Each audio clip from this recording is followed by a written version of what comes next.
What's going on, everyone? Jackson here from Vendetta Sports Media, and welcome to a brand new episode of the Court is in Session podcast, part of the Vendetta Sports Media podcasting network.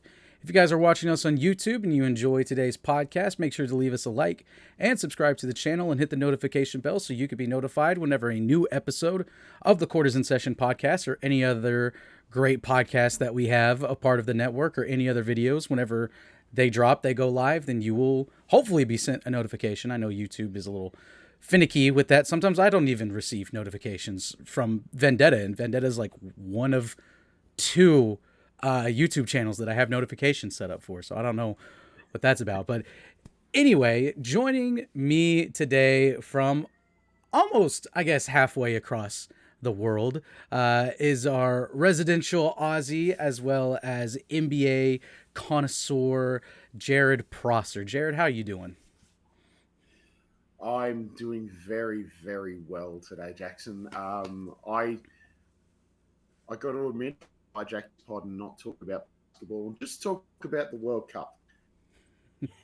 Australia's first win in 12 years in the World Cup finals, and oh man, there were some dark moments in some of those matches. Even against France, we looked pretty awful. So, yeah, it's a good day to be an Aussie, mate. I'm a very, very happy Australian right now. Are you guys gonna declare a day of holiday like Saudi Arabia did when they beat Argentina in the World Cup? Is everyone on the team gonna be getting a Rolls Royce?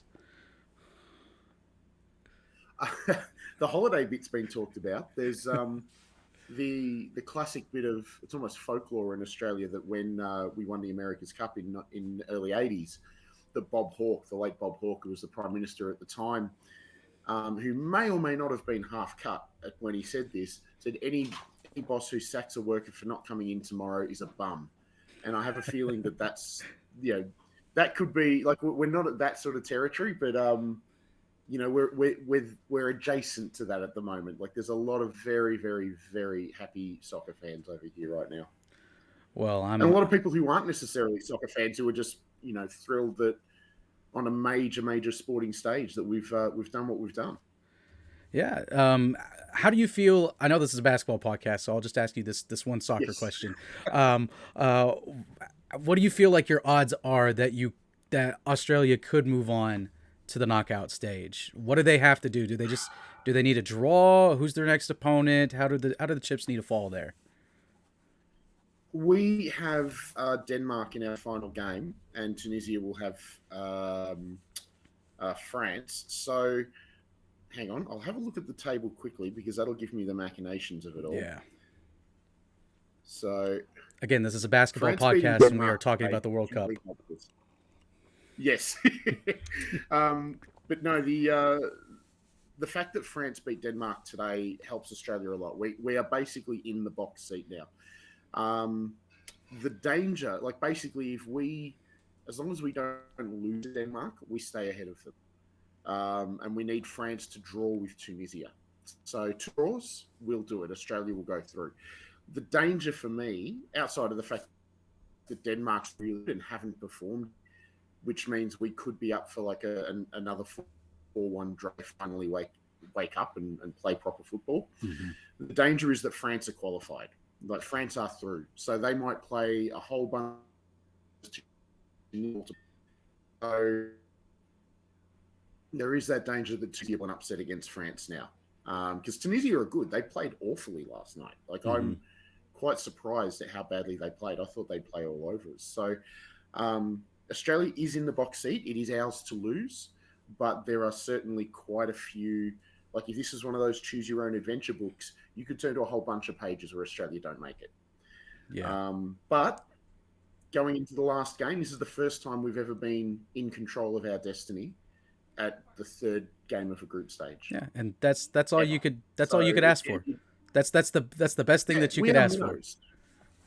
Exactly. We are footballing minnows in Australia. So to be in this position in a group that has France and Denmark and a really good Tunisian side, like, even if we get done by 6 goals in our next game, we've still probably exceeded expectations.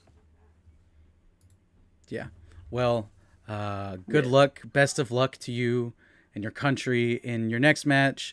Whereas the United States, we are throwing it back to the 1980s and going after Iran. I saw a really funny tweet real quickly, and then we'll get on finally to the NBA talk. President Trump is now reinstated on Twitter because Elon bought Twitter and through a Twitter poll decided to bring him back. Well, Trump's not officially back per se because he's not tweeting, but his tweets are back, and someone quote tweeted a tweet from 2019 where it said something along the lines of, Iran needs to be careful. If they come at the United States, then it's going to be like we're going to destroy them, or like stuff like that. But then someone quote tweeted it and it said, his usual. yeah. Well, someone quote tweeted it and said, "Me on Tuesday at 2 p.m. Eastern," because that's the time that the United States is playing Iran. Okay. Well, I mean, it's not like there's no history, is there? I mean, this is going to be one of those ones where all of the players involved have got, like, to them, it's a history class as to why the US and Iran are, I won't say enemies, but they're not exactly friendly. But there's going to be a whole bunch of people my age who are going to go, oh yeah, and get right into it because they lived through all that. Yeah, I'm sure the second I bring it up to my dad, I'll be like, hey, the United States plays Iran on Tuesday in the World Cup. He doesn't care two licks about the World Cup, but then I'm going to get a big lecture about Reagan and Jimmy Carter and the Iranian hostage crisis. If you've ever seen the movie Argo, though, great movie about the Iranian hostage crisis. It is a great movie, yeah. It's an excellent movie. I'm not quite sure how we ended up at Argo from a basketball. Yeah. So let's. All right. So now it's time to begin. Now it's time to begin the podcast. Welcome everybody to the Court is in Session podcast. I'm your host. Okay. Anyway, so divergences are fun. So speaking of getting off the rails and into the weeds, the Brooklyn Nets. We will begin discussion with the Brooklyn Nets today. They currently sit at 9-11, at the 10th spot in the Eastern Conference. And it is safe to say that the season has not started the way that they had planned to. Ben Simmons has taken a little bit of time to sort of kind of get back into form. I won't say that he's 100% back, but he's had a couple promising games, and the promise is still there for Ben Simmons. There's just a stigma that's really attached to him because of the last really 2 seasons, but it's more because he did not play last season. A lot of stuff going on there, a lot of mental stuff, injuries as well. And then, of course, you have the Kyrie situation where sharing anti-Semitic views and then just the whole fallout. Not promoting. Sharing, but not promoting. That's the key. Not promoting. Sharing anti-Semitic views, or a documentary that has anti-Semitic, what's the word I'm looking for? Subject material. Content. Yeah. And so there was the whole fallout from that as well. And then you have Kevin Durant, the ever resourceful, definitely keeps his head down and just plays basketball and never says anything extraordinary, completely out of character with this, saying that, how am I supposed to win with this team? I'm kind of paraphrasing there, but that was kind of the gist of what was happening. And then, of course, you have the whole, it's just every week it's something new with Brooklyn. So, Jarrod, I just want your thoughts about Brooklyn's situation, everything that's happened over the past first month, and then if there's a possibility where they could turn it around going in front at the end of November and into December. Well, you said right off the bat it hasn't gone how they've planned. Could you imagine a parallel universe where this is what they planned? Like, if you put this on paper and said, this is how our season's going to go, like, the worst C-grade Hollywood scriptwriters would sit there and go, no, bullshit, that's just so far removed from reality. And yet, it just goes to prove, that life can be stranger, truth can be stranger than fiction. I wrote about the Nets a couple of weeks back and the disaster. Look, let's call it what it is. It's a clusterfuck in Brooklyn. then, yeah, this was just after Nash got fired, and they were looking at hiring Udoka. So it was like, oh my god, they're like, it's like Sideshow Bob stepping on rakes. Since then, they've at least gone away from Udoka, who, as I wrote in the article, would have shown that the Nets not only hate Jews but hate women. Yeah. But the alternative is that they've gone Jacques Vaughn, who has proven himself over and over again to be not a very good NBA coach. Now, that's not to say he can't improve. Jason Kidd was awful, and he's been really good in Dallas. So, maybe there's something else to Vaughn now that wasn't there the last few times he's gotten in the coaching chair. But man, oh man, Simmons, as you said, he's looking better. The issue, though, is that even with Simmons at his best, you still have the issue of how do you play he and Claxton together? Mm-hmm. And if you can't play he and Claxton, who protects the rim? So they've got all these wonderful pieces, like all these great jigsaw pieces in Brooklyn, but they all seem to be from different sets. Nothing quite connects up to make a perfect picture. And that's before we even get into Kyrie and his, let's call it his belief system. Mm. I just on a basketball sense, this side is just, I can't make sense of it. Kyrie, wonderful offensive talent, perhaps the best in the league at breaking someone down off the dribble, certainly the most fun to watch. But doesn't play defense. Seth Curry tries, but he's too small. Joe Harris is smart, but is too slow. Patty Mills works hard, but he's 35 now. He's not a spring chicken. He's also 6'1". You get guys like Sumner and David Duke. I still find it so funny that a guy who's promoting anti-Semitic material plays with a man whose name is David Duke. Yeah, like that killed me. That absolutely killed me. Oh man, no, that's. I reckon that might be the best thing of this whole next season. again, as you said, sometimes reality is stranger than fiction. Oh yeah, absolutely. Like that's just like perfect for this scenario for their teammates. But all of those guys, Sumner and Duke and these guys, they have their own problems. They're role players for a reason. Some of them can't hit jumpers. Some of them can't play defense. They're not creative. Yuta Watanabe is shooting the lights out at the moment. It's almost like he's got all of the sliders on NBA 2K turned up. But there will be a regression to the mean. There's just, even at their best, I got to admit, I'm because we are seeing the Nets play better now, but I just don't think these pieces fit. It's just, there's just too many, like every answer that you can provide gives you another question. I don't think there's a perfect solution for these Nets. And that said, they've still got the talent to, maybe push a 4 or 5 seed and scare the bejesus out of someone in round 1 and even round 2. But that's, being a potential round 2 matchup is not what this side was assembled for. Yeah, I think you hit the nail on the head when you were talking about defensively. Defense has never been a strong suit of this Nets team during the Kevin Durant and Kyrie experience. And they used to have such high offensive power that you just needed them to play average defense. Be an average defensive team in the NBA, hang around the 18 to 15th ranked defense in the league, and they were passable. But they can't even be that anymore. Because, I mean, Kevin Durant's going to do his thing.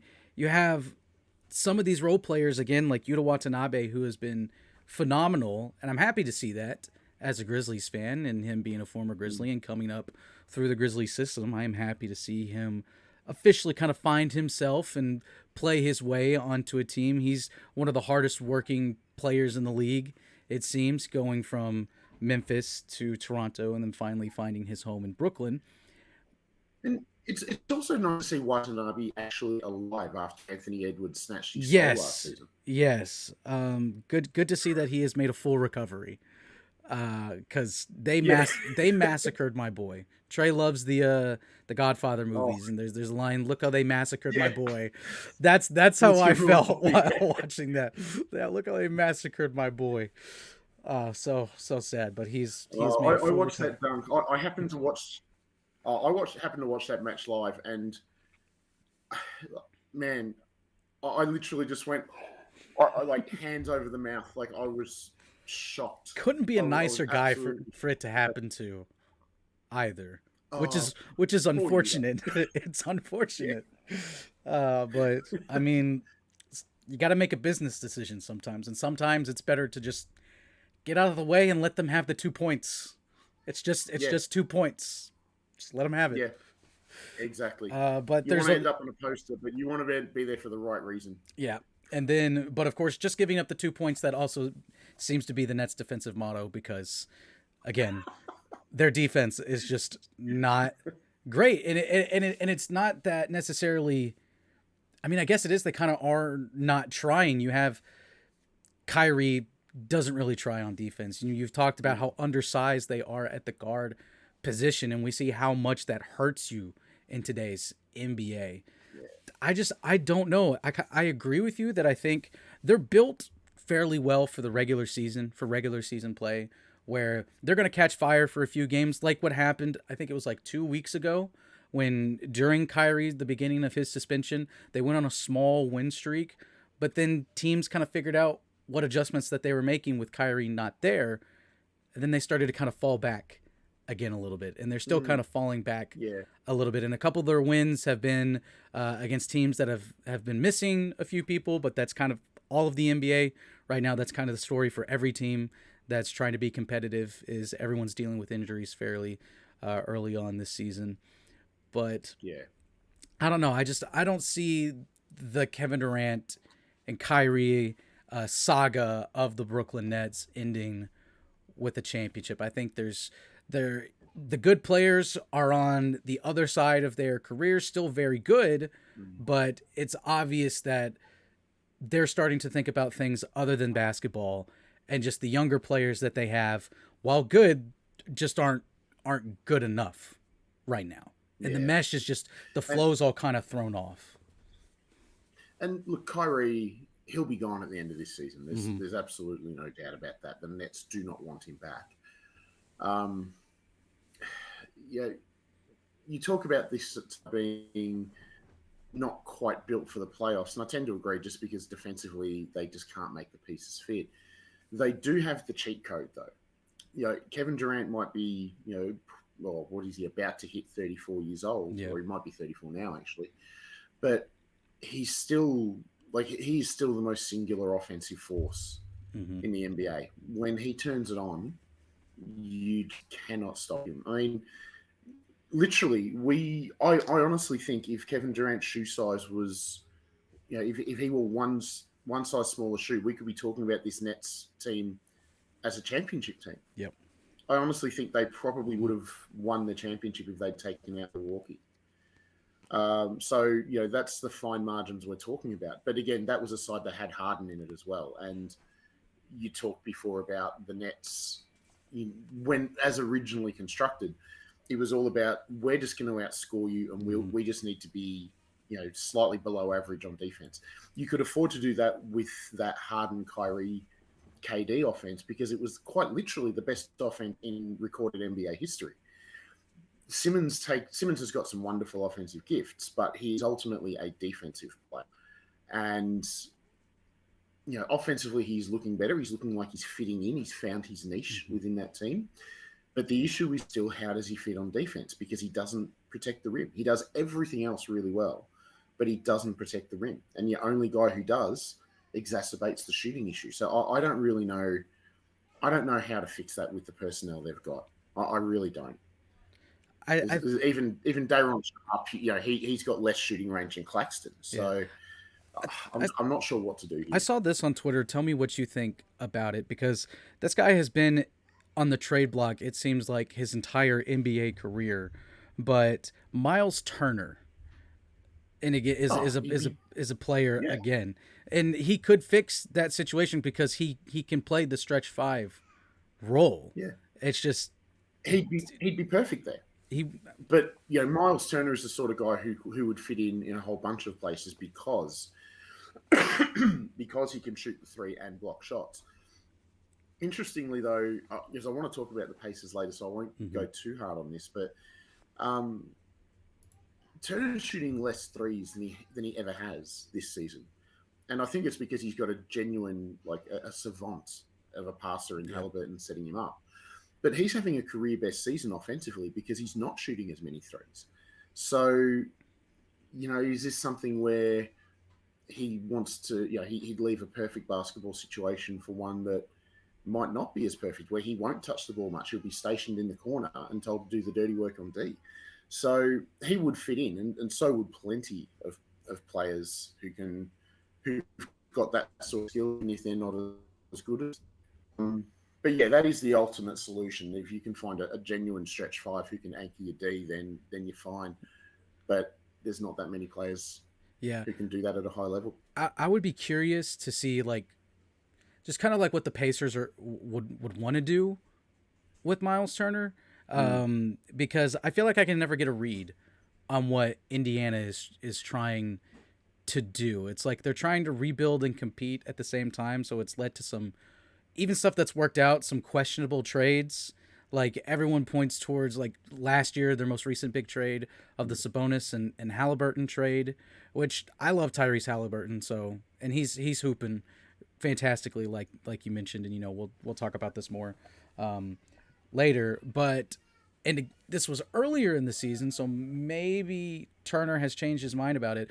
But on the Woj podcast, he straight up said when asked about or when talking about the trade of Westbrook and first round picks for him and Buddy Hield, he's just like, yeah, I would take that deal. So is that unless he just hates living in Indiana? I don't. Yeah, I was really mad at that because unless he hates living in Indiana, why would you want to leave? Turner's a few years older, but he's not like 10 years older. He's still roughly on the same timeline as Halliburton and Mathurin and Duarte and all these guys.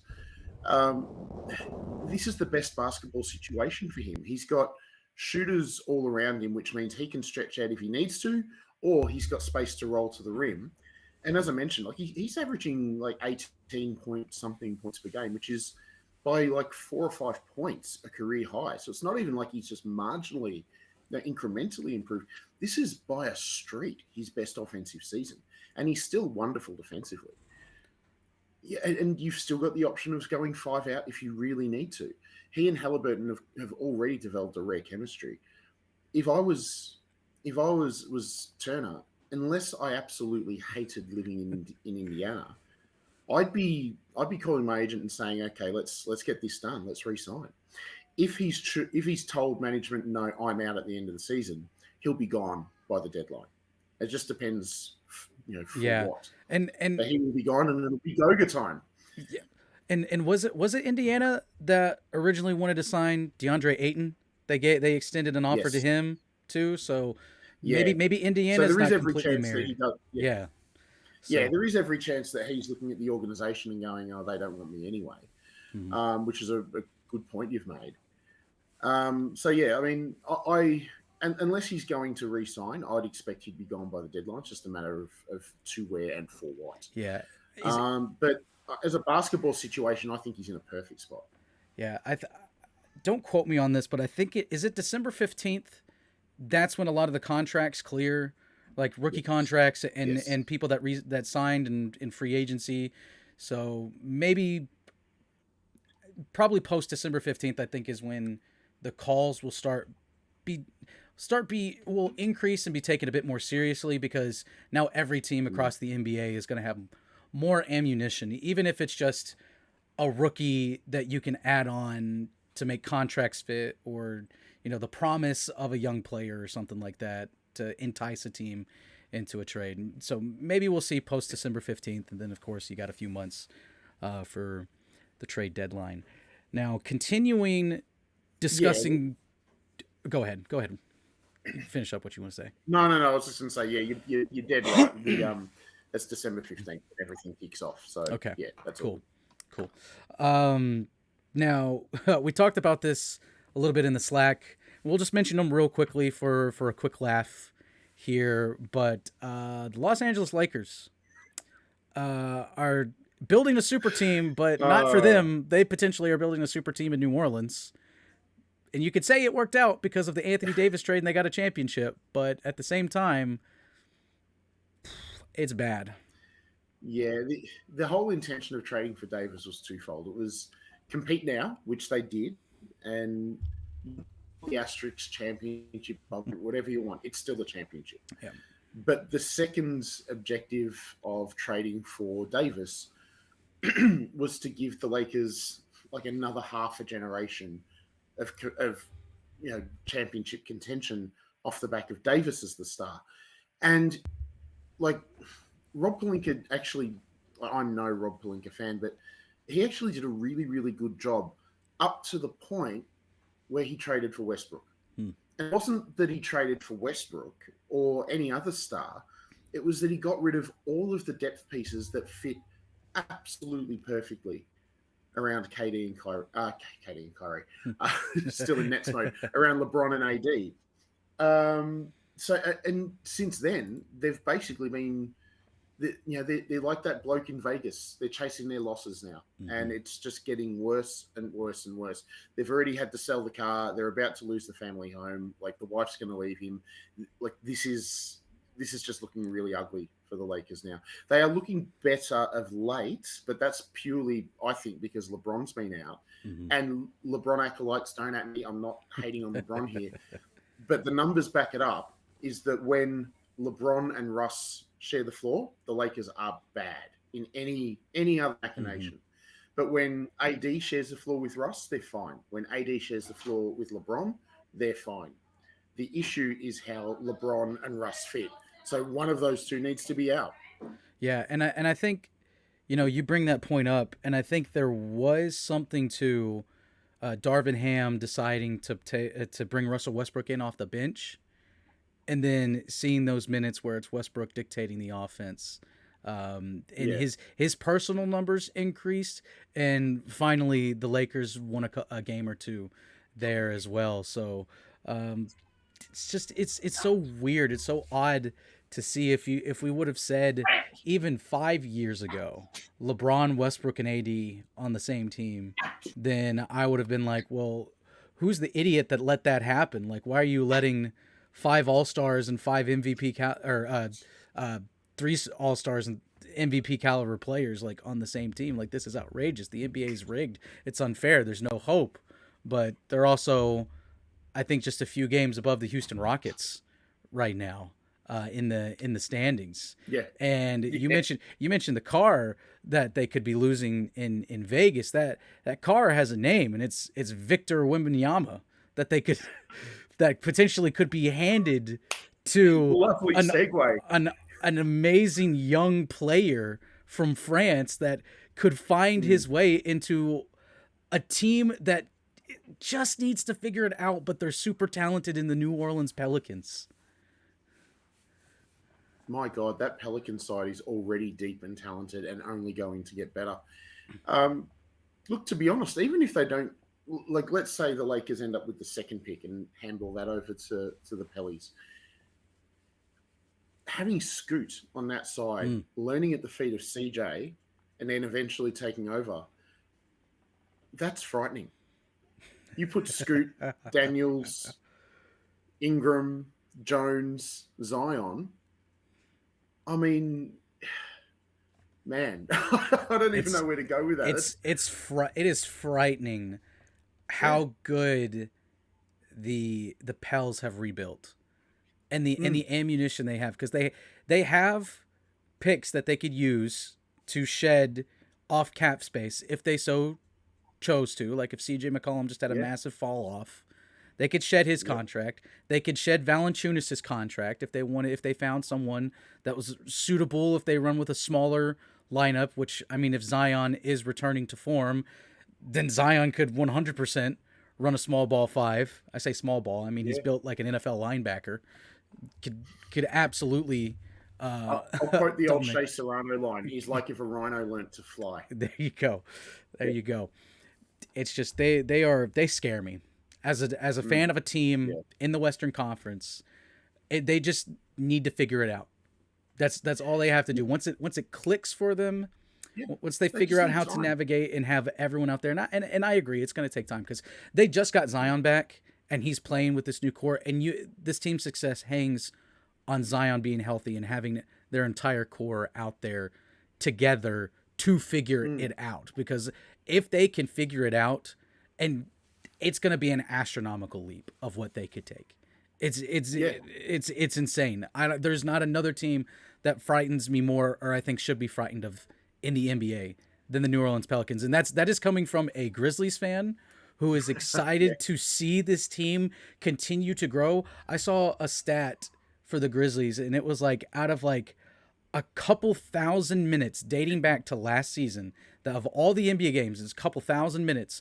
Only 108 of those minutes have been played by the 5 Grizzly starters, their main 5, in Ja, Man. Bane, Jaren, Brooks, and Adams. Only 108 minutes.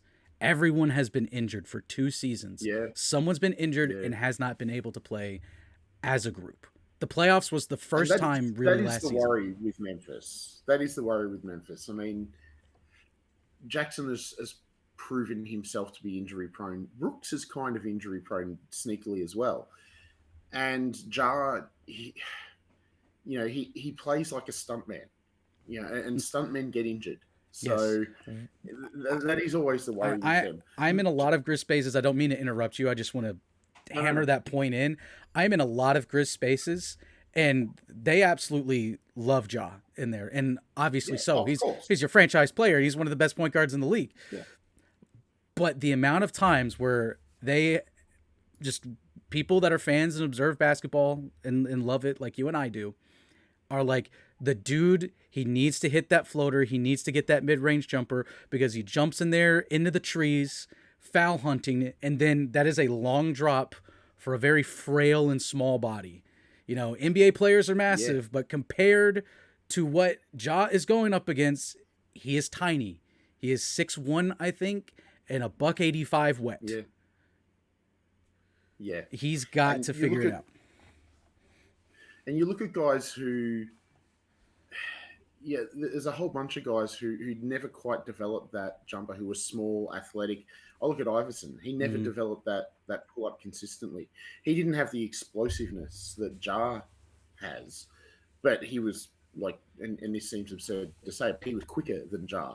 He was trickier around the basket than Ja, but because he never developed that pull up, Iverson faded quickly because he didn't have a 3-pointer. He wasn't a creator. He didn't play a whole lot of, solid fundamental defense.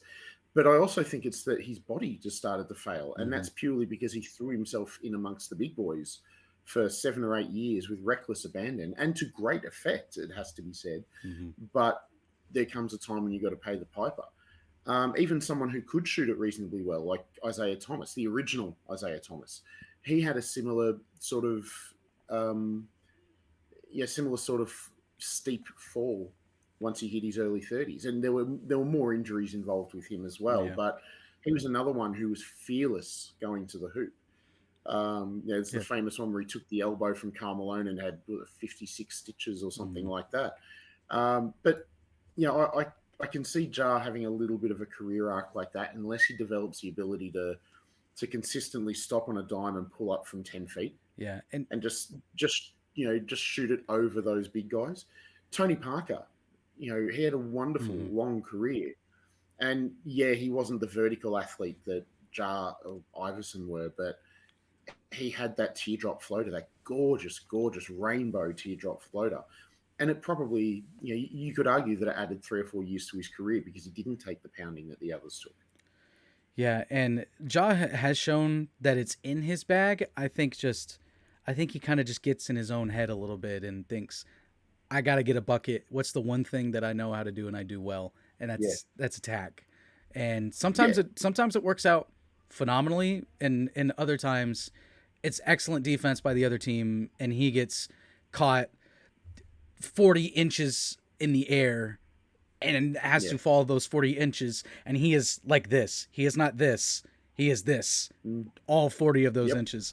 And I am just sitting there like, dear God, please. No. I don't want to live the trauma that Bulls fans had to live. I don't want that. And this is the trade-off. You sometimes get the dunk over Aaron Baines. You sometimes get the almost dunk over Kevin Love. But you also get the ones where you sit there and cringe and go, get up, get up, get up, get up, get up, get up. Oh, thank God. that's the trade off with this version of Jar. But look, he's developed parts of his game while he's been in the NBA, and he didn't necessarily have to because he could be an all-NBA player or at least borderline just off what he came into the league with. So I don't doubt that he'll figure something out while he's there. Just going back to the Pelicans for a second, Absolutely. and I'm loath to do this because I'm going to defend Pelinka a little bit, but what we're seeing, the side that David Griffin has assembled is also the potential career redemption arc for Rob Pelinka. Remember, Griffin was seen as this talented GM who just couldn't build a winning side without LeBron. But it's really hard to build a winning side with LeBron and then have him leave and still have a winning side because you trade the future, you trade the ability of star players for role players that fit with James. And now that he's got it late, you see he's building a wonderful, wonderful side. Pelinka inherited James and built a winner. Unfortunately, he's made the Westbrook trade, which has just robbed them of all their depth. But if and when LeBron leaves, that's when we'll get to judge Rob Pelinka properly. It's very, very difficult to judge a GM based on what they've done with LeBron. Even Kobe Altman. A lot of people were calling for Kobe Altman's head, and look what he's done. He's turned the Cavs into a contender. Yeah, no, the Cavs are nothing short of an incredible, incredible job, and they're a fun team to watch in the NBA. Now we might talk about them a little bit later in the show, but since we're focusing a bit more on these young guns here in the NBA, there is someone that we have to bring up because he's having such an unbelievable season and can't believe that a previous team let him go in another trade. And that is Shai Gilgeous-Alexander of the Oklahoma City Thunder, who is looking like him, as the internet says. They say he is him. Look, SGA is him. I sat down and wrote down the players that I thought could legitimately get MVP votes, and I had 9. And I'm talking like, you could make an argument for first or second place. I had 9 players. Like that's absurd in and of itself. But one of those ones where he was probably the 3rd or 4th name on my list was SGA. Just an incredible, incredible season from him so far. And you look at OKC, they're still not a complete basketball side. They're missing Chet, who was supposed to be the piece that locks everything together. Giddy is improving. The jump shot is looking so much better, and he's a savant in so many other areas of the game. You look at the good Jalen Williams is proving to be a pretty decent player. Poku actually looks like an NBA player, which might be the biggest surprise in the league. But it all comes down to SGA. I mean, he's essentially playing on a team that if you replaced him with, say, Malik Beasley, Malik Beasley is a good NBA player, decent defender, wonderful shooter. But if you put Beasley in his place, would this Thunder team win, 23 games, 25 games? I can't see them getting beyond that. No, but SGA is, he's got them not quite in the the playoff mix, but he's certainly got them. He's got them in the hunt to get to be a playing team, and it's not even the fact that he's got that record as good as he is. It's what he's doing. He's shooting the ball wonderfully. He's distributing well. His defense is back to where it was projected that it would be when he was drafted as a Clipper. And if nothing else, Jackson, he's just a hell of a lot of fun to watch. Yes. He's a young man who plays an old man's game. It's all stops and starts and unusual cadences and little drop shoulders. It's almost like watching a more athletic and smaller prime Kevin McHale. It's all sleight of hand that he does. He just seems to dematerialize in one spot and materialize in another. And the defense is going, what the fuck happened? Where did he go? And he suddenly is at the basket. He's wonderful to watch. He's so much fun. For those that are curious of SGA stats, I have brought them up here. He is averaging 31 points a game. 31 points a game, almost 5 rebounds a game, 4.9, we'll go ahead and call it 5. 6 assists, 1.5 steals, and 1.5 blocks per Yeah, game. yeah. And that's 1.5 blocks at a guard of his Yes, size. Like that's insane. That's like Dwayne Wade level it shot is. blocking. It is as all around as you could ask a player to be. Mm, He has shown he can attack the basket. He can create his own shot at the mid range. He can hit from deep. It's just he is so much fun to watch. He and he's really clutch. he is clutch. He's got the clutch gene Mm, in him. yeah. And I think the worst part of all of this is that for the next decade, all I'm going to hear about SGA on Twitter is going to be it's going to look good in a Nick uniform, future Nick, right there, Oh, or all the Photoshop edits of him in Knicks and Lakers uniforms. When he has said multiple times, he's happy where he's at right now. yeah. And I had a previous conversation on this podcast with an Oklahoma City Thunder fan. Shea Media actually Mm, is his name. So his entire Twitter persona is SGA, and I'm mm, happy that they have a player that they can look up to like this right now.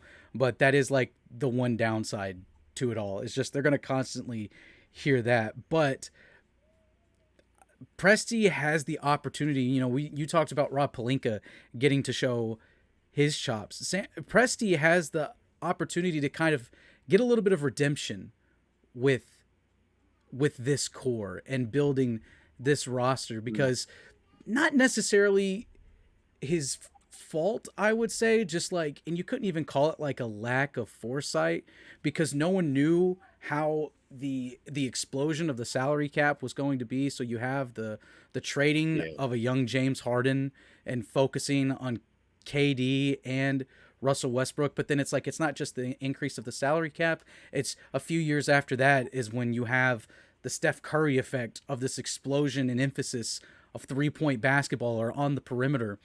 And you chose the one guy that couldn't do that and you gave up the guy that could do that in a trade. So again, I'm Yeah. not going to 100% fault Sam Presti for that just because no one saw that you could be able to keep 3 MVP level players on your roster and build a decent roster around them and stay competitive like eventually it would become with all the cap flexibility, if I could speak. But now's his opportunity to show that Mm, it wasn't just that he lucked into to 3 MVP caliber players. In fact, all of them winning MVPs. It's just that yeah. now he's got the opportunity where he can, build something, build it from the ground up, and kind of do what he did before and make a contender and do that all over again. Yeah, and look, he did luck into Durant, but he didn't luck into Harden Mm-hmm. and to Westbrook. When those two were picked, if you go back in the history pages, people were a little bit shocked. Like people were, particularly Westbrook, they're saying, "Oh, look, a lot of potential, but geez, he's reaching a bit." And even Harden, it was like okay, eighth pick maybe, but not sure about the third. But he got it right. Even Ibaka, he got right. He just constantly Stephen Adams. People looked at Stephen Adams and went, "Who? Who's this? Who's this big Kiwi dude? Like, what's going on here?" And he turned into $100 million player. So Presti consistently gets it right. Even the Harden trade, when you're talking about, like I wasn't in the room. I don't know the inner machinations, but I would bet my children, seriously, I would swear on my children's lives that what happened was ownership said no to giving Harden that extra, and all it was an extra $3 million a season. That was the difference between Crazy, keeping him and trading him. So I crazy. can guarantee that's not Presti, that's ownership Yeah. pulling, tightening the purse strings there. So like Presti is low key one of the best GMs in the league. People always talk about Ujiri and completely fine. I think Ujiri is the best GM in the league, but um, like Presti is in that absolute elite echelon.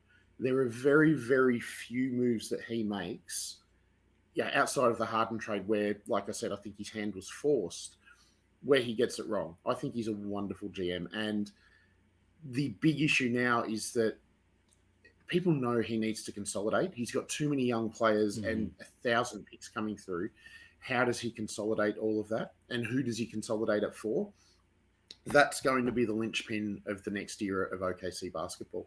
If he can get that trade right, and I don't know who he's going to trade for, but we look at, it might be a whole bunch of high-end role players, rather than trading for a star. It might be, let's bring in, I don't know.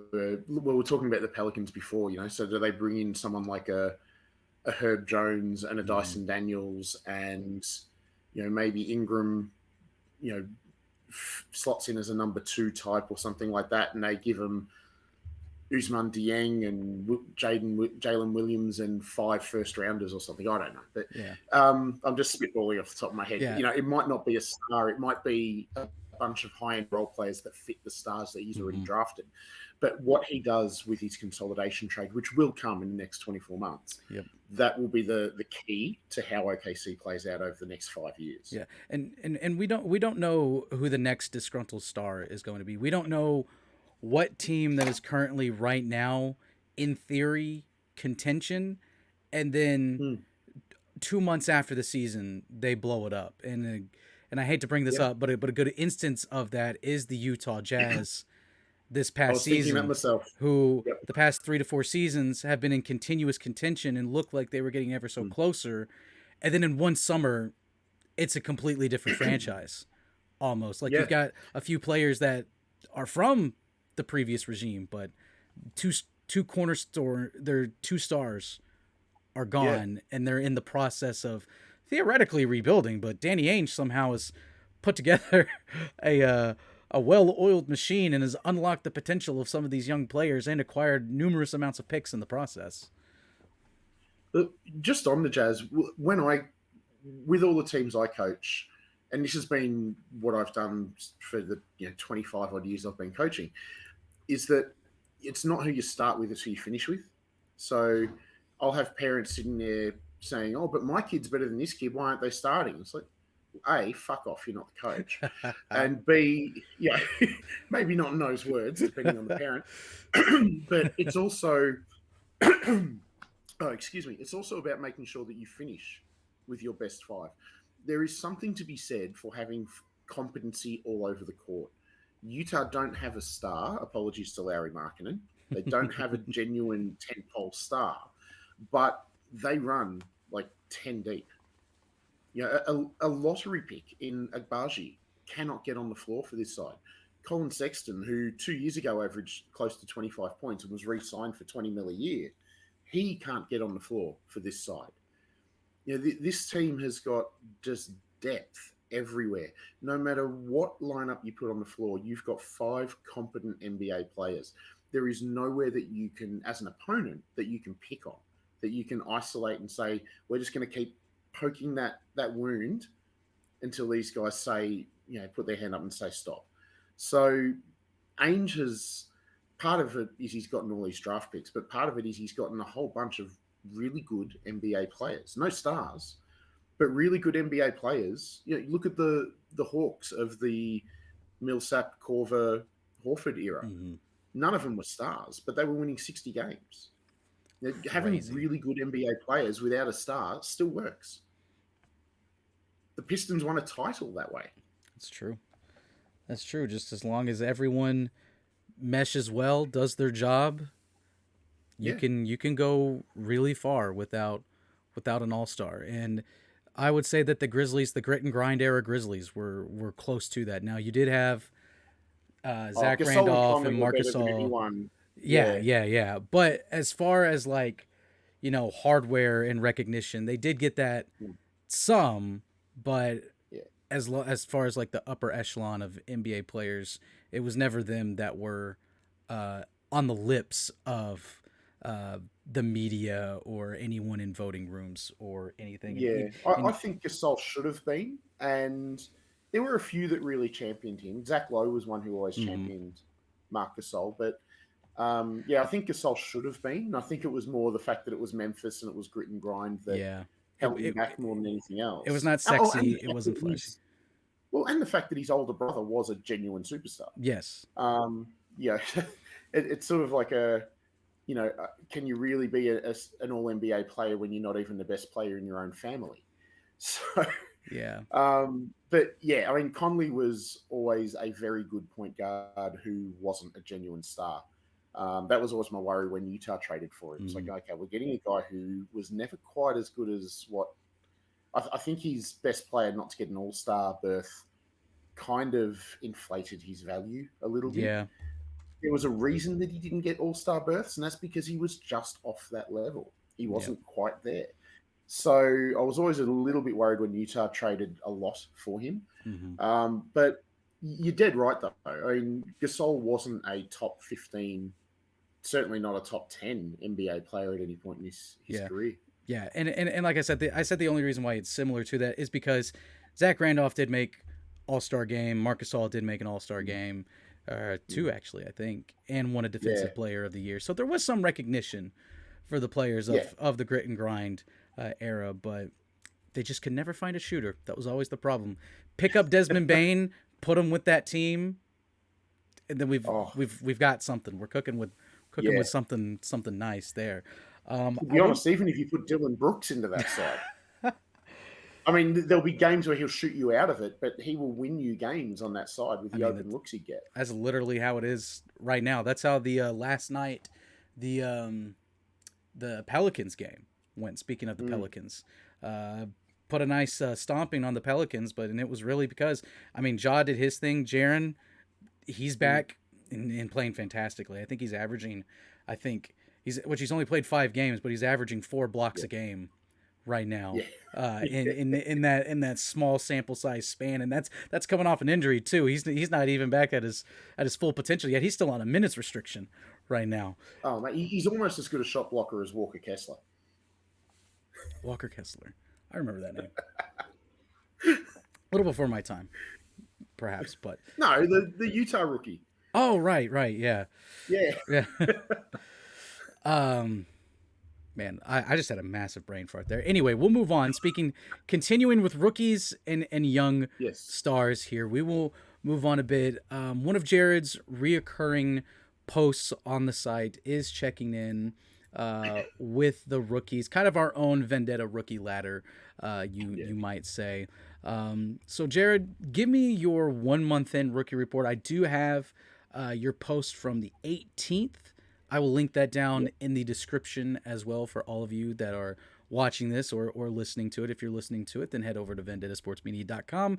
Go to the NBA section, and it's not too far down the way there. Just look for Jarrod Prosser and then 2022-23 NBA rookie rankings for November. So, Jarrod, just give me a little bit. What's a rookie that you've been super impressed with, one that's a little bit of a letdown, and then 1 month in, who's your rookie of the year so far? Well, the letdown is Jabari Smith. He's looked better since I did that post about a week and a half ago. He has looked better, but Smith's, unlike Banchero, unlike Holmgren, even someone like I did Jabari Smith slightly lower ceiling, much higher floor.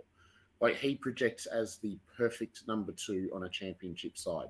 He can create just a little bit. He can shoot the eyes out of the ball. I mean, that jump shot, the form. Like, I've been teaching to shoot for decades, and my God, his form is just so smooth. I could. It's almost basketball porn watching that jump shot, whether the shot goes in or not. And right now, it's not going in, which is an issue. But yeah, his jump shot is smooth. He's a good defender. He's long. He's switchy. He's rangy. But right now, the jump shot's not going in. Although, again, it has looked better in the last week. He just doesn't have the ball handling chops, or frankly, the creativity to create anything off the bounce, attacking a closeout. And defensively, and this will get better. He's a rookie. He's a baby in the NBA.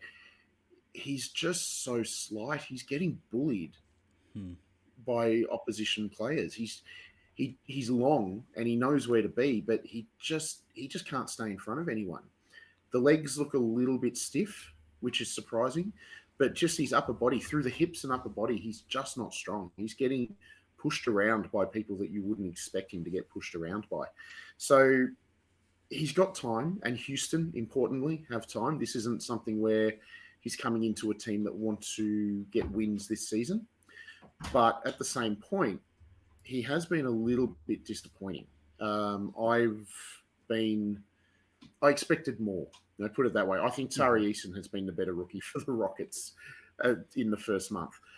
As far as rookies that have impressed, there's been a lot. I mentioned Eason, but even looking at someone like Kessler's been really good in short bursts. Jaden Ivey has been wonderful. He's been everything I thought he should be. I honestly, I had Ivy as like a number 2 or 3 on my own personal draft board. I was really high on him. It's been limited minutes, but I've loved what Jalen Duren has done. Speaking of the Pistons, if they ever give him the ball, he's got a comically low usage rate, but all he does is just rebound and block shots. If they ever give him the ball, because so athletic, the young Dwight Howard, if they ever decide to run a play for him, just run a pick and roll and throw it up to him, he's the sort of guy that if he played 30 minutes a game would average a double-double as a rookie. I've been massively impressed. But that kind of buries the lead because it's all about Paolo. He's been wonderful. The clear number 1 pick for me, I have no idea why Orlando were flirting around Jabari Smith, unless it was just subterfuge. But he's been so much better than even what I expected. That first game, those first LeBron adjacent numbers. And LeBron has been probably the best rookie this century. So Paolo, he's big, he's strong, he's fast, his playmaking has been better than I thought. And I thought he was a good playmaker. Even defensively, he's been better than I thought. And I really thought he'd struggle defensively. He's missed those games with an ankle, but he came back in yesterday's games, struggled with his shot, but really encouraging. He still hit 19 points because you could see early his shot wasn't going in. So instead of just banging his head against a brick wall and clanging jumpers, he said, okay, just give it to me inside and I'm going to be big and strong and draw fouls. Like that's veteran poise. Yeah. I can't say enough about Banchero. He has been massively, massively impressive. If Orlando ever decide to get him a real guard to play with, and no, that's not Markel Fultz, it's not Jalen Suggs, it's not Cole Anthony. I'm not impressed with any of them. If they give him a real point guard, then, man, this Orlando side could be awesome. Yeah. Perfect situation for Orlando. Oh, I was just going to say the perfect situation for Orlando is to continue to lose games and get pick 2.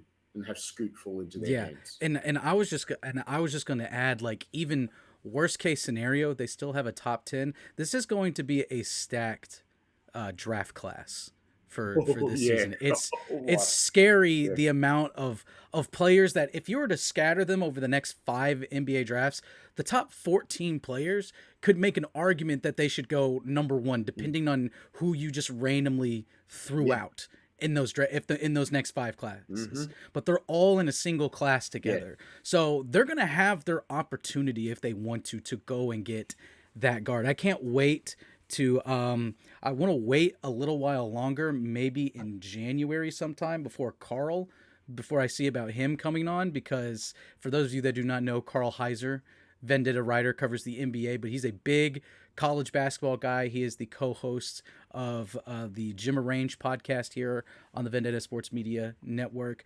Does an excellent job, and I cannot wait to get him in and start talking a lot of these prospects, because by then we'll have a couple months, see what the landscape looks like, who's doing well.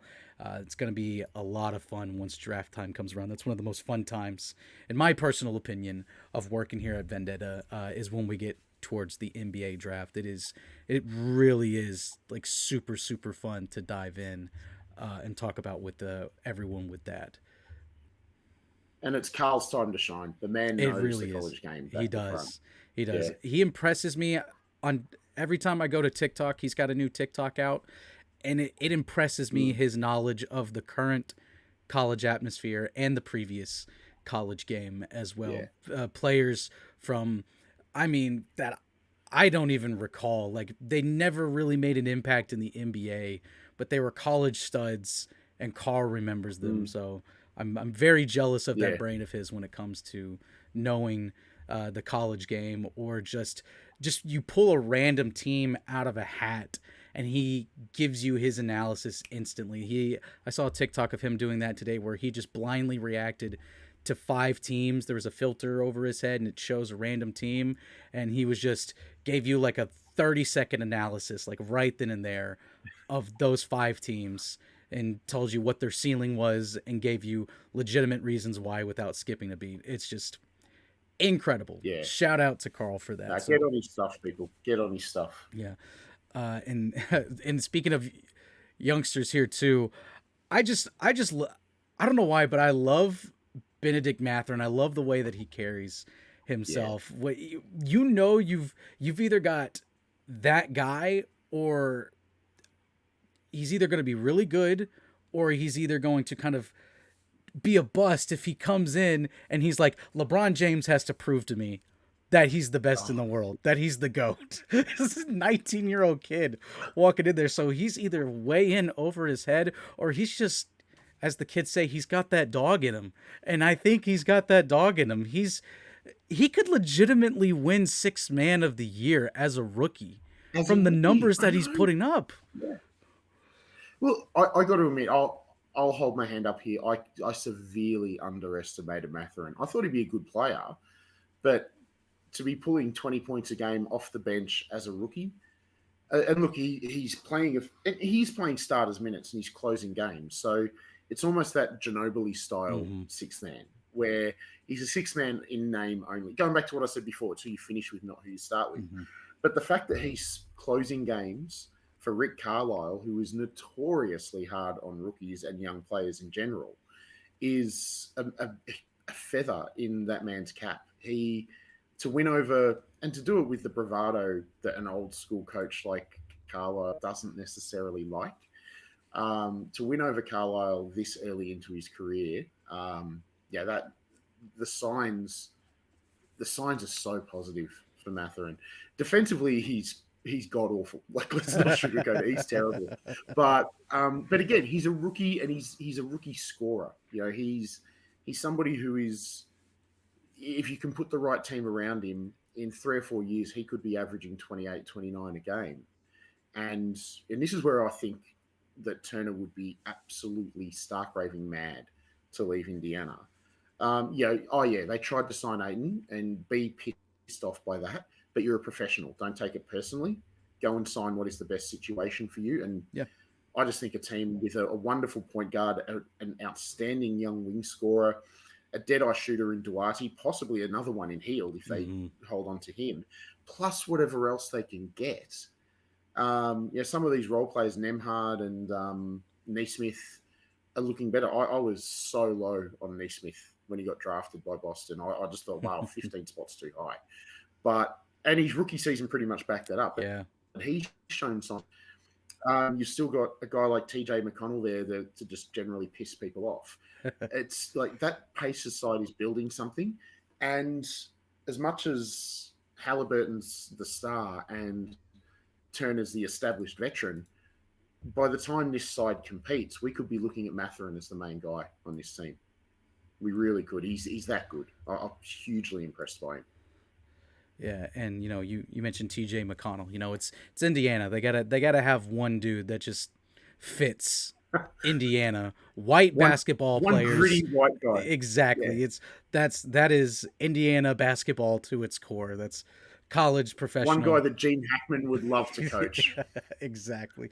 Gotta have him on there. So we've talked a lot of positives. We've talked some teams that have been a bit of a positive surprise, but I'll go ahead and we'll expand that open a little bit more, not just kind of the younger teams, but just kind of like in general, as you look at the NBA landscape. I want you to talk about some of your surprising teams. We'll start with positive surprises. If you have any of the more of those left in your bag, I know we might have covered a couple of them just casually through the conversation right now. and then we'll move on to kind of the Debbie Downers, the bad surprises. You know, the ones that you get that phone call from school, and it's like your son has gotten into a fight or was caught cheating or something. That type of terrible surprise. Oh, I get enough of those phone calls with my 11-year-old. No, the two big ones. Well, there's been quite a few. I mean, the Jazz are the high profile surprise team. We've Mm-hmm. spoken about the Pacers, but the other two, and one's getting a lot more publicity than the other, but the Kings and the Wizards have both been really positive surprises for me. The Kings light the beam, baby. It's a thing now. It is a thing. I see that thing shooting up, and I think, are they trying to blow up the Death Star or Can you something? see that from Australia? Here's the thing. Can Well, can the Earth is not flat, yeah. so no, we can't. Um, I taking just us had back to to the next thing. I had to ask. I don't know. I didn't know if it was just like an ultra powerful beam, like you said. That's like the Death Star is firing into space. Like Yeah, the nukes are coming in, and it's secretly like a government like death ray to shoot down the missiles or whatever. But no, it's just stupid fun. um, Anyway, continue. no, definitely. Well, look, I got to admit, I haven't actively looked for it, Well, there you but go. no, I haven't Next, sort of turned around and gone, "Oh, what's that purple thing?" So no, I don't think we can see it from here. Um, but no, the Halliburton for Sabonis trade is one of the very few genuine win-win mm-hmm. trades where two high-profile players were involved. Halliburton has transformed the Pacers, but getting Halliburton out of Sacramento, not only has it brought in Sabonis as an offensive hub, but it's also just clarified roles. Now, and like De'Aaron Fox is killing it this year, but he was also killing it after the trade deadline last Mm-hmm. season. He averaged something like 30 games post All Star, 30 games, 30 points per game Mm-hmm. post All Star break. So this hasn't been a this season thing. This has been a since Halliburton has gone thing that Fox has gone to another level. It's also clarified where Davion Mitchell fits. He's now the defensive Yeah. stopper off the pitch. It's it's just something that it's defined the roles for all of these players. And when you've got just a genius offensive player like Sabonis, he has elevated the games of all these guys who now know what they should be doing. I really like what Monty McNair did in the offseason. I still don't know why the team doesn't play Rashawn Holmes. He's a wonderful backup center. But I love what McNair did in the offseason, picking up Monk, picking up Huerta, drafting, Keegan Murray was the surprise draft pick, Mm-hmm. especially considering the Kings have drafted every point guard under the sun. It was almost a surprise they didn't draft Jaden Ivey. But positionally, Keegan Murray is definitely the better fit. I was worried about the talent level compared to Ivy, but I'll tell you what, Keegan Murray's looked really good. Harrison Barnes has had a bit of a bounce back season, throwing Monk and Huerta shooting the lights out. And Kevin Huerta, he's like, this is an all time NBA look, the bright red hair with the thick headband. It's Yep. just like it's so like dodgy pickup hoops, try hard. The look, I He love it. just I he just needs like genuinely the love it. really big baggy long sleeve sweatshirt or shirt, and Yes, he's your typical like killer white dude at the YMCA who's gonna shoot you out. Like that's all he does is he just shoots threes, but he does it anybody better, anyone he better than also anyone out needs there. like early 2000s baggy bright yellow shorts Yes, with a Wu-Tang symbol on the absolutely. side. Like that would complete the look. So, no, I really like what McNair's done. That side has gone from looking like young and talented but completely mixed up to suddenly looking like a real, genuine basketball team that's had some thought put into it. There's still no depth there, but again, you can't have everything all at once. They should be playing Holmes more. He would solve a lot of the big man depth issues. I don't know what Rashawn Holmes has done to piss off that coaching staff, but he's done something clearly. Yeah, no, I've been genuinely surprised and pleasantly surprised by the Kings. It's the only good era of Kings basketball in my lifetime has been the early Yeah, 2000s. The Bibi He's- Stojakovic, Weber, mm-hmm. Divac ones, and that was a they played some gorgeous basketball. Like if you just took that team and moved them from 2001 to 2021 in pace and space era, like you imagine Divac, like Weber would have been shooting threes, Divac would have been shooting threes. You imagine their passing, Oh Stojakovic would yeah. have been putting up 9 threes a game. It's, I mean, yeah, I would have. Bibby would have been launching 9 threes a game. Like that team was genuinely 15 years ahead of its time. Yeah, and And even just in recent memory, the Kings, and this is where kind of like the meme, at least to me, started in my just like observation of the NBA, is they started when it was a few years after they had drafted. They had De'Aaron Fox, they had Buddy Hield. They seemed to be on the right trajectory. They were just on the outside looking in. If they had the modern NBA setup at that time, they would have been a play-in team, like fairly quickly. And this was during the Dave Yeager. This was during Dave Yeager's tenure as yeah, their head coach. And I've always liked Dave Yeager. I've and never. he was the one guy that was able to get through to Boogie. Oh no, sorry, it wasn't Jaeger. It was Mike Malone. Sorry, it was before that. He was the one guy that was able to get through to Boogie. Yeah, but obviously they move off of Yeager and they go to Luke Walton, and there's that whole saga. But now Mm. finally Mike Brown is kind of doing, he is letting the Kings do what they do best. It's getting out into space. It's running the break. You have one of the fastest guys in the NBA in De'Aaron Yeah. Fox. Unleash that man. Let them get out on the break. Push the envelope. Push the ball. And now, like you said, they have signed a couple of. They have some athletic guys. They have Malik Monk, who again isn't a world beater, but a very good role player on a team. Yeah. And Kevin Hardy, you spread the court out. Now they've got their 3-point shooting that was sort of there with Buddy Hield, but then like there was just always some weird stuff going on with Buddy Hield. He was like the most expensive bench player that I'd ever seen in my life. But Once Hield's they, also limited. Like yeah, as opposed to say Schroeder, who can create off the dribble and yeah, play a little bit of defense, Hield's shooting is all worlds. Like he's one of the best half a dozen mm, shooters on the planet, but he does nothing else. He yeah, can't create. He can barely dribble at an NBA level. He doesn't play D. So he is very much a role player, and it's a very limited role. He just happens to do it at an elite level. You mentioned Mike Brown. I'm glad you mentioned him. The other thing Brown's done outside of just saying, hey, get out and run, I'm not going to control the offense too much. I've got creative people here. I'm going to let them create. Is he has given this side a base level of competency on defense, mm-hmm, which the Kings haven't had forever.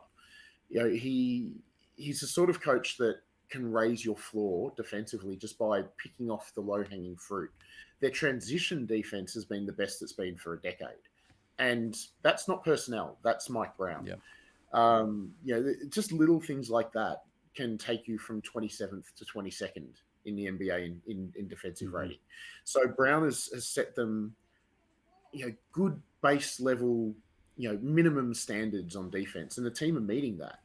And that, in turn, the best offense is a good defense. The best defense is a good offense. If you create stops, whether it's a rebound or a live ball turnover or something like that, you get out and run. And as you mentioned, if you got Fox and then you got shooters around him, you got Sabonis as the creative trailer, you're going to get easy baskets. mm-hmm, And if you get easy baskets, you get to play set defense. The whole thing's cyclical. mm-hmm. So the base level of defense, I think, has set the offense up, and the offense is then in turn helping the defense. I'm really impressed by what's going on in Sacramento after so many years of incompetence. Moving east, looking at Washington, last season was just a bit of a hellhole for them. Porzingis wasn't right. Beal was injured. It just nothing really went right. But Beal's come back and looked pretty much close to what he used to be. Importantly, though, he hasn't got that ridiculous usage he had in the post John Wall years. He's got something that is like he's a first option player, Beal, but he's not a heliocentric megastar. He's the sort of guy that can be your first option as long as you've got the right help around him. Porzingis is back to looking like he was in New York and early Dallas. Yeah. Like this is the Porzingis that the world fell in love with. Kuzma's really good. Yes. Corey Kispert looks very good. I'm really impressed with Kispert. Out of all of those, late lottery picks that the Wizards have accumulated, Hachimura shows flashes, but not enough. Denny Avdia seems to have picked up whatever virus Ben Simmons had and just doesn't want to shoot the ball, which is a shame because he's a decent shooter Yeah. and a wonderful defender. Um, I I'm still struggling to see the point of Johnny Davis at pick 10. Like that's 20 picks too high for me. I even in the moment I was cringing at that pick, but Kispert looks like a genuine starter player for that team. And all they need now is a point guard because Monty Morris, God bless him, best backup point guard in the NBA, but he's overstretched as a starter. I agree. And of course, I'm looking at their roster right now. Of course, I made a tweet about this, but Taj Gibson still getting NBA minutes. That's blows For absolutely someone blows not my named mind. Tibbs.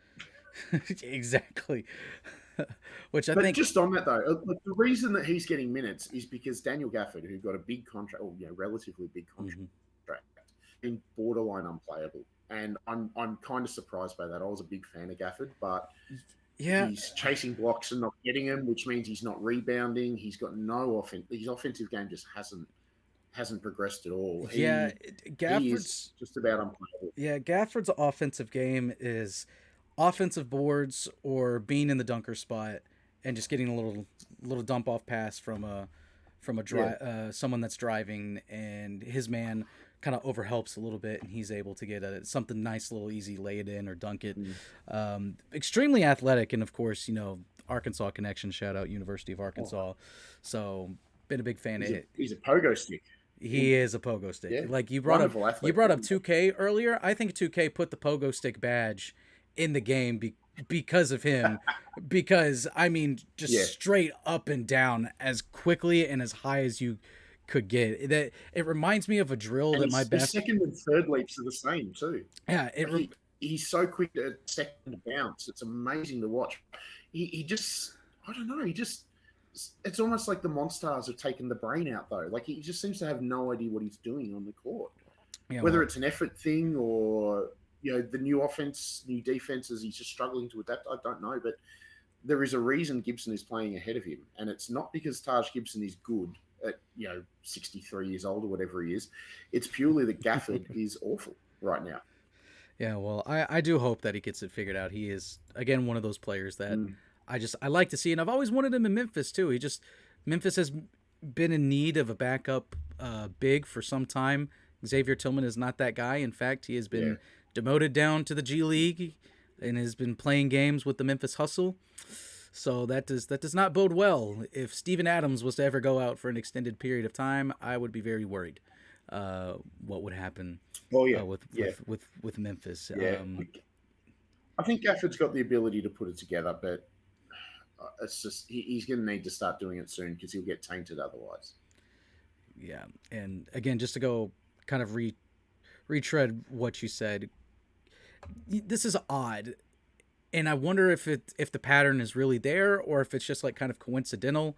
But it seems like add Kuzma to the list of players that used to play with LeBron, was okay with LeBron, and then Yeah, goes somewhere else, and after some time settling in, explodes and turns into a really good player. Maybe not an all star, but playing darn near close to one, or yeah. He's as an good as elite you can role be. player.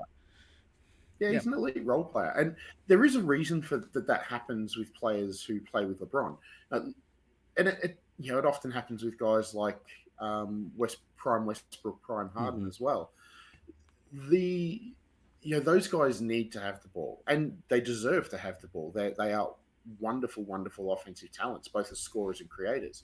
That means that someone like Kuzma, who is big enough to play, not necessarily fives, but he can play against fours, but he's a wonderful shooter. You can just station him on the outside and let him play really easy offense. Just catch it and shoot it and play hard D. LeBron will do the rest for you. But when you go to another city or LeBron leaves or whatever, you have the chance to expand your game. Mm-hmm. You get the ball in your hands more. You get to try and fail when and spread your wings a little bit. It takes a couple of seasons because there is development in Mm-hmm. doing that. Some people just never quite get there. Some people do, and Kuzma is one of those ones who has. He's turned himself into a much more rounded basketball player offensively, and his defense has gotten better as well. But I think that's more just a maturity thing.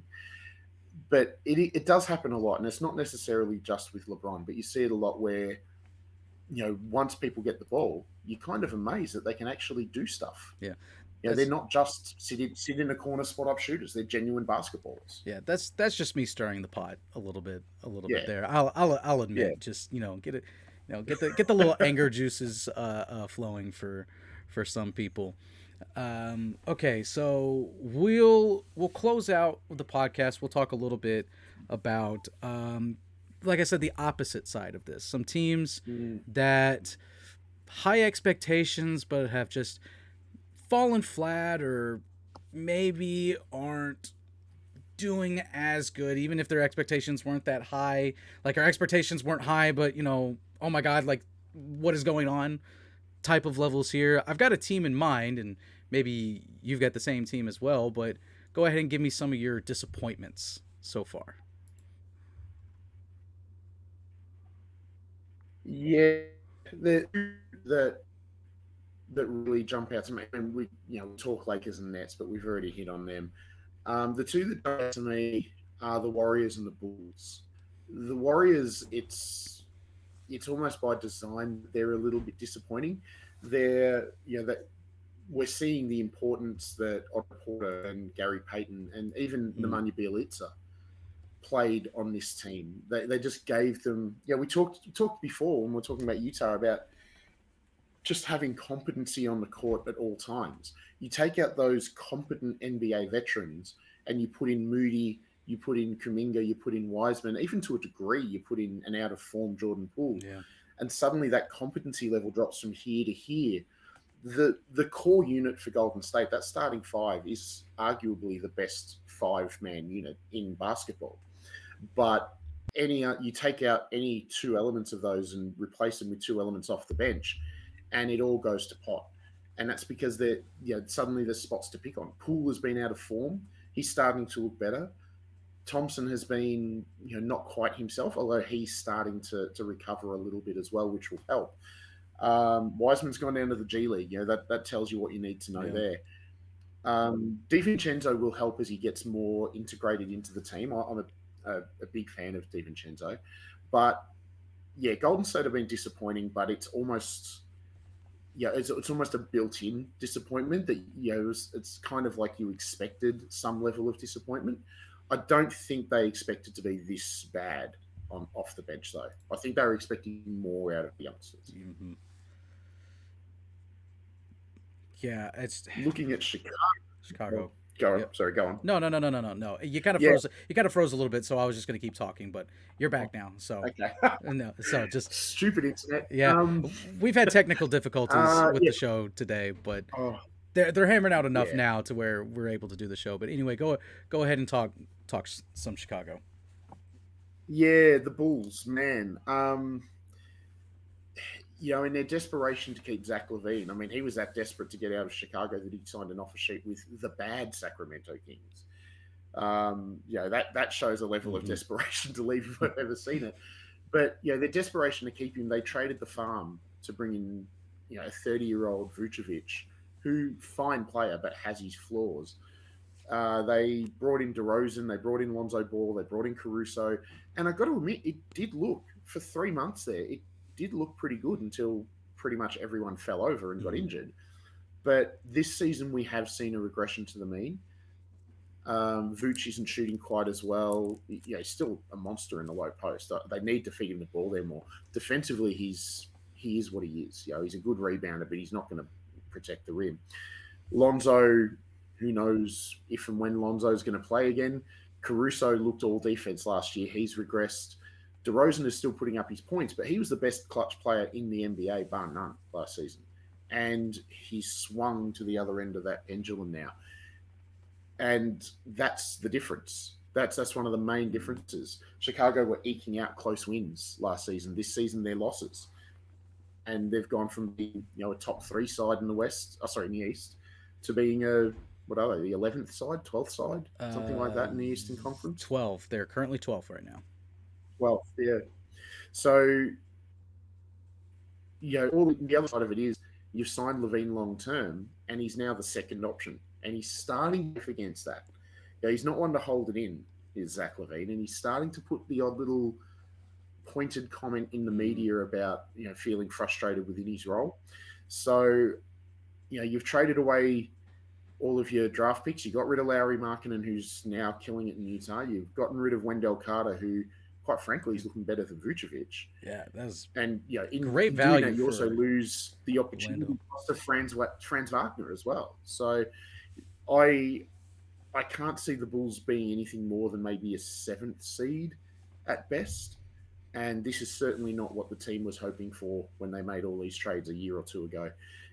To me, Patrick Williams hasn't developed as well, which hurts them. To me, the Bulls need to, at the end of this season, just play it out this season, see what happens. But at the end of this season, they have a big decision to make as to whether they go all in and try and, throw a little bit more good money after bad, or whether they just blow it up, get rid of Vooch, get rid of DeRozan, get rid of Levine, and start again, and take the long road.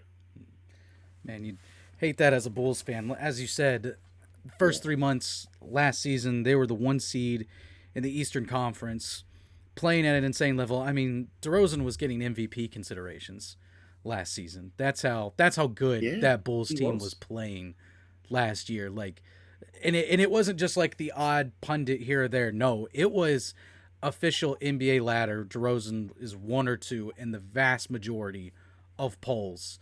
And if they had kept the 1 seed and he kept discussion, it was insane. I never thought I would have seen the day for this age of DeMar DeRozan in that conversation, so far removed from what you would basically call his prime with the in Toronto.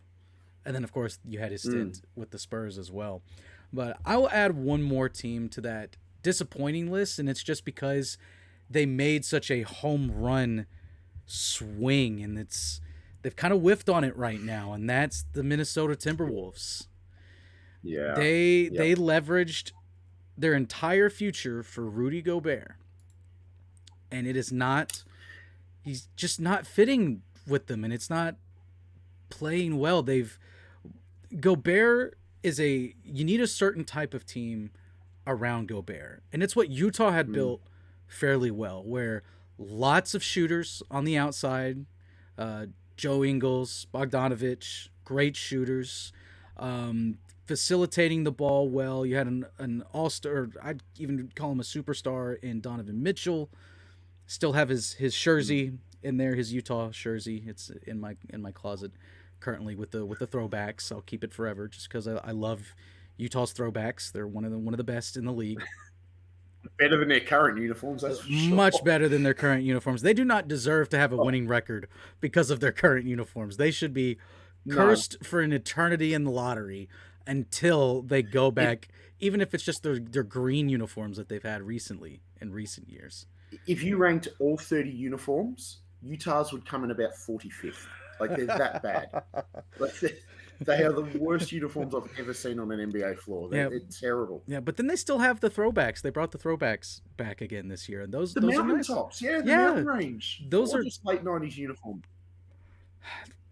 Anyway, don't get me started on uniforms. Anyway, I'll get frustrated. Yeah, I know. I've been wanting to do a post. I've been wanting to do a post for a while now, where it's discussing the minimalism that is plaguing the NBA, where compare logos and jerseys to the 90s and early 2000s compared to logos and jerseys now.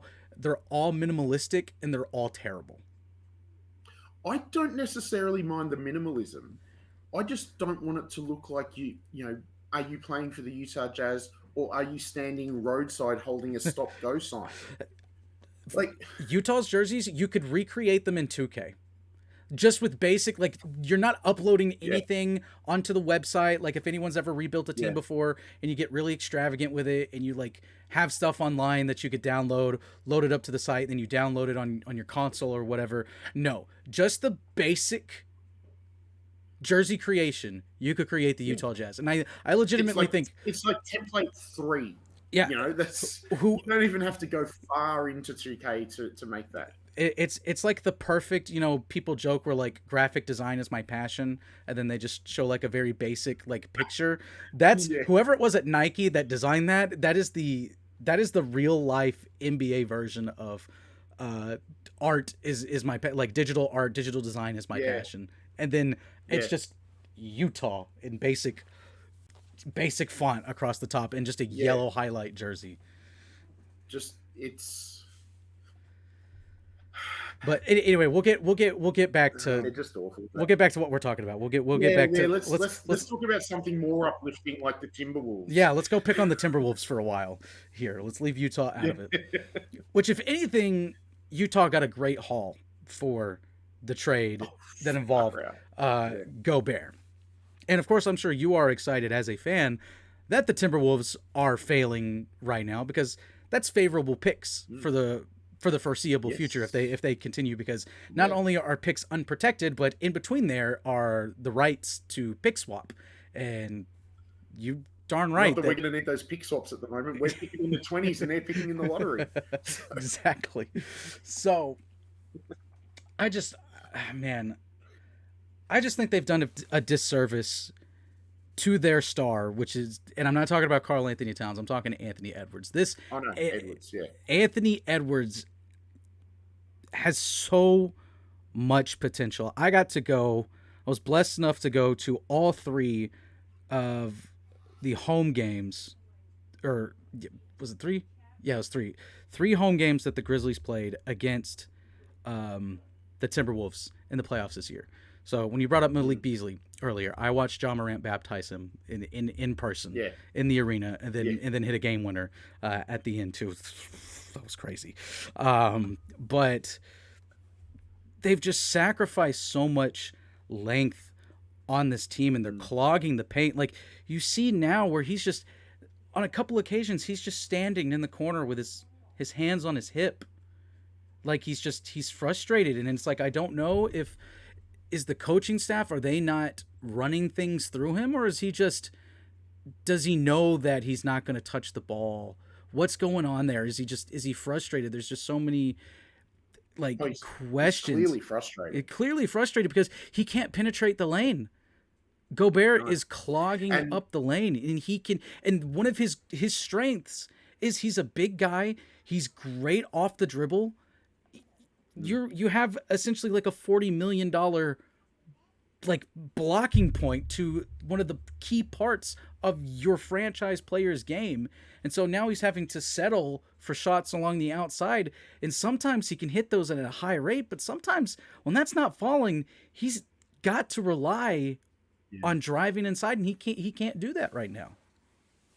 And the fact that Edwards is so good off the bounce opened up his 3-point shot. You know, Mm-hmm. defenders had to respect the drive, and that allowed him to shoot off the dribble.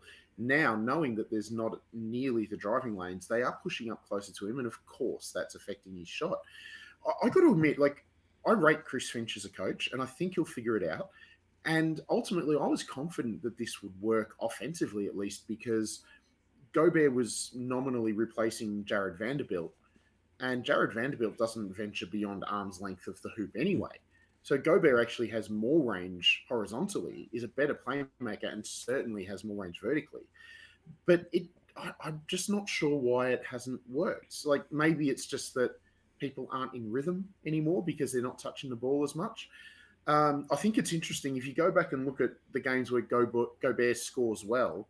They're the games that D'Angelo Russell has high assist numbers. Mm-hmm. Those two have developed a really nice chemistry, but it almost seems like there is an offense and an offense within the entire Mm-hmm. offense, and that's that D'Lo Gobert pick and roll, which is looking really really good when they run it, or it's Towns and Edwards doing their thing, which looks really good when they run it, but the two things are just incongruent. They're not working together. And we talked about the Jazz and the fact that they've got such depth, they've got competency on the floor at all times. The depth that got taken away Yep. from the Wolves in this trade is really hurting them as well. So all of a sudden, instead of having Malik Beasley coming off the bench and playing 27, 28 minutes, you're running with, what have they got, Austin Rivers or something like that? Like, it's just, you know, in this day and age, Austin Rivers shouldn't be playing 10 minutes in an NBA game. So, yeah, there's just that lack of congruency on offense. Defensively, Towns is getting cooked on the perimeter because he just can't do it. Um, Yeah, Edwards looks disengaged. D'Lo is just completely out of rhythm. The probably the only real success story has been McDaniels in yeah, Minnesota this year. He's looked really good. He's developing really nicely.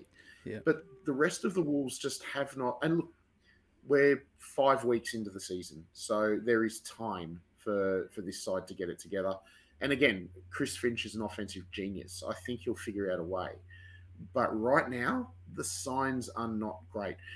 You've also got to consider that the Wolves didn't really have a great off season as far as preparation. Um, Gobert was over in France playing in the Eurobasket. Towns missed quite a lot of the preseason six, so mm-hmm. they didn't really have that time to gel either. That's probably the thing that gives me pause in just trashing the whole situation in Mini. I think they can get it together, but yeah, right now it's looking pretty rough at both ends of the floor. And to Yeah, get beaten by the Hornets, the yeah, Hornets are a god awful basketball team, and they had their way with them yesterday.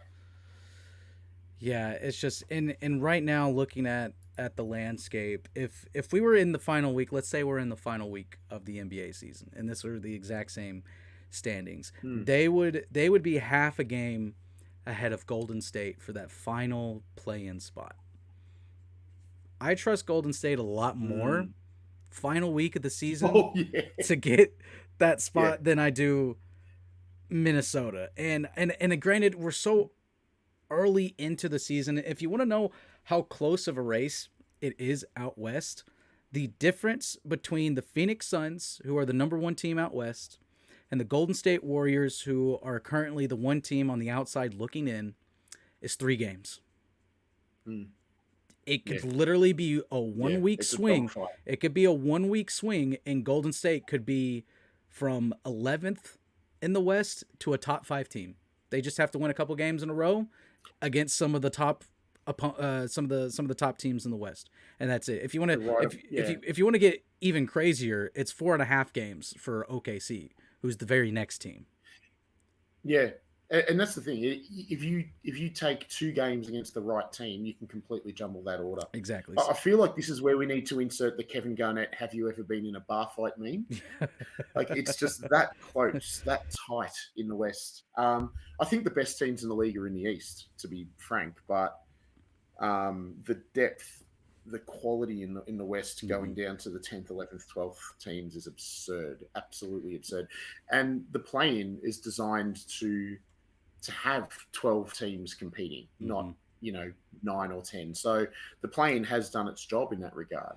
We've got teams now who are genuinely good. Like 3 seasons ago, you would have looked at OKC and we're probably sitting Gilgis Alexander with an ingrown toenail for 4 months or something like that.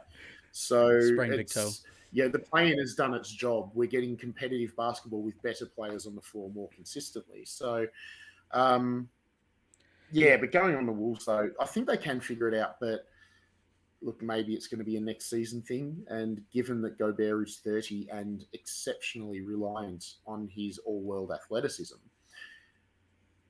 that narrows that window considerably for the Wolves. Yeah, Yeah, they might only have 2 seasons to and get and this right and after this one. and not only is he getting older, his pay is increasing. He breaches the $40 million range the final two Yeah. years of his contract, and I believe he's 34, 35 at the end of his contract. So that Yeah. is a significant amount of money, especially considering Anthony Edwards is going to be up, and he is going to be deserving Mm. of a max He's extension. a max player. Yeah. Exactly. And Yeah. then, what are they going to do with Carl Anthony Towns and D'Angelo Russell when that time comes as well? Yeah. Are they going to wrap all their money up in those 4 guys? Because then you have someone like a Jaden McDaniels who's also going to be coming up for a contract Mm. extension, and regardless of bird rights, that's going to be pricey, and then you're going to be pushing into luxury tax, and you're going to have 5, 6 players that at best could maybe get you just out of the play and get you in as like a 6 seed. Well, this is it. You don't want to be paying luxury tax for a 45-win team. One thing, though, is they will save money on D'Lo's next contract. He's not getting paid what he got paid Yes, last I time. agree. I agree. So, yeah, silver linings and all that. But, yeah, look, I'm not prepared to shit all over the Wolves just yet. I still like they've just had such a tumultuous offseason, not just in the roster changes, but the fact they didn't get to prep together. But the fit has just not worked as well as I thought it might. I am very, very concerned. Let's put it that way. Yeah, and again, like I said, it's so early in the season that anybody that we talk about as, oh, they're doing fantastic right now, or oh, they're kind of disappointing, could be completely different by Christmas time. Literally a month from now, we could be looking at a totally different landscape in the NBA, and that's what's so fun about the NBA is it's a long season. Things can get pretty tight and make for one heck of a ride as we get down to it, especially in the Western Conference, because seeding really matters in the Western Conference. If you want to have a good run, then you can't lax off as the season goes on, unless you have secured the number one seed. There's no taking time off, or unless you're Boston and Milwaukee, and even as the 2 seed, they're going to be like 6 games ahead of the 3rd seed, and they're going to be sitting comfortably, and they'll be able to rest up for the playoffs and everything. But that's a whole other thing. That's another point. That is another point. But Jarrod, do you have anything else that you would like to close out with? I know we've covered quite a bit. It's been a long podcast today, and the crazy thing is, I feel like that we've covered maybe a third of what we could have covered and what we could have talked about. Yeah, well, that's the thing. Like, there's so much going on in the NBA, and look, you and I can both talk underwater about the NBA, quite frankly. So we could go on forever about this. We could make it like a 24-hour live stream. But look, I'm interested to see how some teams rebound after rough first months. So I'm looking at the Warriors. I'm looking at Philadelphia. See how Minnesota go. There are teams that things haven't quite worked out as planned. I'm interested to see how they go between now and Christmas. That's going to tell us a lot about the makeup, the emotional and mental makeup of those teams. It'll also tell us a lot about the coaching staff. Not going to name Philadelphia by name here, but we could see. We're getting to the point now where we are going to see more coaches fired based on things that aren't the Steve Nash fiasco, the Brooklyn fiasco. It will be on basketball reasons that coaches are fired now. So I'm interested to see which teams pull the trigger and which teams stick fat with their coaches as well. So, we could revisit this a couple of days before Christmas, Jackson, and we could do another hour and a half and not touch on half of what we could. Exactly. There's so much going on in the league. There is. And yeah, I talked about it earlier. What's going to be interesting for me, like kind of over this next month as we approach the next big milestone, which is Christmas, the Christmas Day games, is just what teams can stay above water that are injured right now. There's a lot of key players for a lot of these teams. You mentioned the 76ers, they're without Tyrese Maxey for a couple of weeks. I know he's already been down ever since his injury for about a week or two, but he's still got a couple more weeks till he's reevaluated. That's not even completely coming back. That is reevaluation to make sure that he can come back. Similar with my Memphis Grizzlies, Desmond Bane, he's got turf toe. And so he's going to be reevaluated in a couple of weeks. And one of their key young players in Zaire Williams is still out. He's got tendonitis in his knee. How is he going to be able to bounce back? Everything. Can they stay above water and figure it out without their guarantee? I'm ready to call Desmond Bane the number 2 guy on Memphis. He is the number 2 scorer. I agree when it comes to that. 100% agree. And the team is still good without him, but it has been night and day since he has had to go down with his injury. But that's really what we haven't mentioned the biggest injury of all, Kawhi Leonard. Exactly. See, that just another thing that we could touch on, and we didn't really touch on. And I know he's coming back, or did he make his debut the other night? Minute restrictions. He played last week against the Pistons. I think he played 2 or 3 games, and then he's sitting out again. But I think it's more maintenance and management. But he'll be on a minutes restriction going forward. And how does he reintegrate with the Clippers? When do they loosen the reins on him? How does Kawhi having the ball affect Reggie Jackson and John Wall? Hmm. And the John Wall rehabilitation story has been a lot of fun Oh too. yeah, So I've been rooting for him so hard this season. It's just yeah, same. feels good. It feels natural to have John Wall back in I the like NBA. John Wall. He seems like John Wall just seems like a really good bloke as Hmm. well. Like he seems like the sort of guy that you could sit there, the Australian vernacular. Would you have a beer with him? Hmm. It's like, yeah, I'd have a beer with John Wall. He seems like he'd be a great hang. Yeah. He'd be brutally honest. He'd tell it as it is. He'd have no foibles talking about anything with you. Every time I see John Wall interviewed, I go, I like that dude. Not just as a baller, I like that dude Yeah. as a bloke. Yeah. So yeah, One thing I wanted to bring up, it was just a piece of like trivia information that maybe you may want to know out there for if you go to NBA trivia night at your local bar, which a bar close next to me has had an NBA trivia night once before. I missed it. I was very upset. My wife was like, "Oh, I meant to tell you that they were going to have this, and I thought about us going, but I just kind of got busy." I'm like, "Why didn't you take me?" Um, it's grounds for divorce. I mean, she made an excellent supper tonight, so she made up for it. She, you know. Ah, Uh, but I did not know this, but Jaden Ivey uh, is the son. Her or his mom. I've always had trouble with this name. I think it's Niele is her name, and I'm terrible with names to begin with, and I haven't heard her mhm. name in a while. But she is currently the head women's basketball coach at the University of Notre Dame, and she served as an assistant for the Memphis Yeah, Grizzlies for a year. And her and through Ja and Jaden have worked out a lot together in previous off seasons, and so Ja has had a heavy influence on Jaden in his game. So I just thought that was an interesting connection when I heard about that, because there was yeah, a preseason game where the two of them played and she was there, and I was like, she was an assistant for a year. I remember her. She was like really cool. She's extremely knowledgeable. She knows the game of basketball yeah. very well. And I thought she was going to rival Becky Oh, Hammon you for can get the to that level of coaching.